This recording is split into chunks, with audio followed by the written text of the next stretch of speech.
Айсын деген студент қыз 28 жаста экзаменге да ұзақ дайындалумен стрессте жүргеннен кейін экзамен барлығы сәтті аяқтап бас ауруы мойын мазалағасын дәрігерге жолыққан. Жалпы интернетте берген ақпарат бойынша емнен кейін науқас инсульт алған.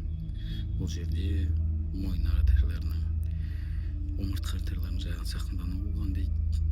Соның ішінде тромб түзіліп инсульт алған вертебробазилярный инсульт дейді.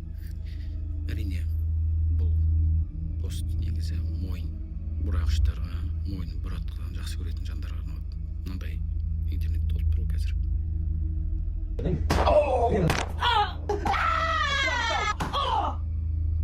Лайсың заебись.